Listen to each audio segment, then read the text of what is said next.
Hey guys, I've cleared out some of the old components from this radio, and now I'm going to put in the new parts, and I thought you might like a close-up view of how I actually solder those in.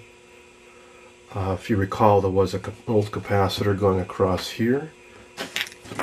Here it is.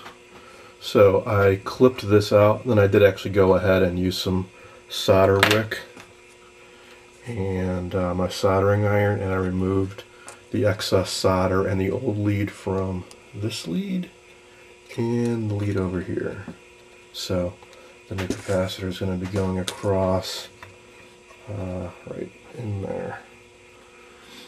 What I'm using to solder is a Weller variable wattage soldering iron. I've got the wattage up to 100. I think that's about 50 watts in this case. Because when you solder this vintage stuff, you need a little extra heat compared to modern circuit boards to heat up these big terminals and really melt the solder on there good. So let me put the camera down here. Try to zoom in a little bit.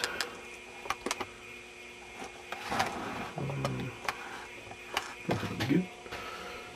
Now for this capacitor, I am going to use these chiclet guys, and I'm going to have to bend the leads out, like I mentioned in the earlier video. So, like that, and like this. When I put in new parts, I like to orient them so the values are clearly visible, in case somebody in the future or myself needs to go in here and make a repair again. You can see the part value right there. You know, if you put it like that or like that, you know, it'd be very hard to see. So I got one end threaded through up here, and the other end needs to go down there. Boy, these are just long enough to make it, and that's the downside to using these components versus these yellow guys, for example, which have much longer leads, and you have no problem spanning these joints. But anyways, in this case, now if it was too short, what I would do is I would just splice on a bit of wire and do the best I can. So I'll thread it through here and just hook it around, crimp it down. Alright, that's one end, and the same over here.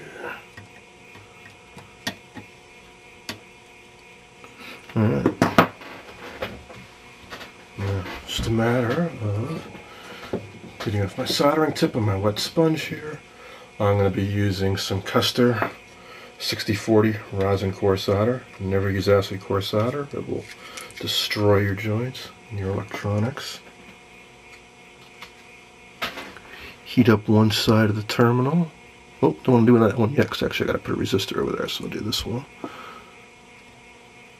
So heat up the joint and then put the solder on the opposite side of the joint. Don't put the solder in right on the iron. You need it to flow around. Alright, there we go. Don't use an excessive amount of heat, don't use an excessive amount of solder, or it's just going to glom down on the stuff below. And there we are. It's pretty good. Put a little bit more. Like I said, there's older stuff, and these are bigger joints than circuit boards you may have worked on before. So, all right, looks good. And for the other side, like I said, I got to put a resistor in there, which is replacing this guy. Just needs to go here and there. Good. Just long enough to make it on this one too.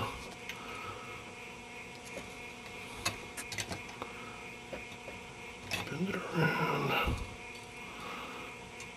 Alright.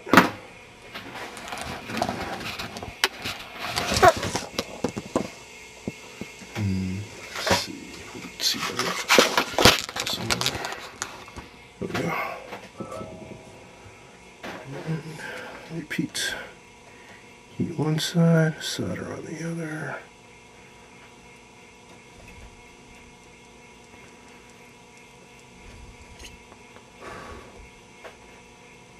There we go. You see there's some crud on here. That's the actual rosin, which is kind of like tree sap. You can leave it in place, it won't do any harm. But a little alcohol and a cotton swab like a Q-tip will clean that right off. That's about it. Only other thing you might need to do is if there was a component that was going to cross over some of these, you might want to use heat shrink tubing. I've got rolls of it up here. You can cut off a bit of this. Sometimes, like with Just Radios, I think they actually give you a couple feet of the stuff. You can cut off a bit and slide it over the metallic leads on these. And it acts as just like wire insulation. So in case there's some crossed leads, like down in here. See this old capacitor here? They got some red insulation over it. That's because it's tight quarters in here. There's 3 parts coming together. This will prevent anything from shorting out, so when I put in my new cap, I'll be sure to put some over that too. But in this case, there's nothing anywhere near this capacitor, so it's not going to be shorting out against anything. Yeah, and that's basically it. You just keep going on down the line, clipping out old parts, optionally removing the old lead from the joint, or use the corkscrew method, solder it on. It's really all there is to it. Until it comes time to power it up for the first time, and that's when I'm going to pick up with this video.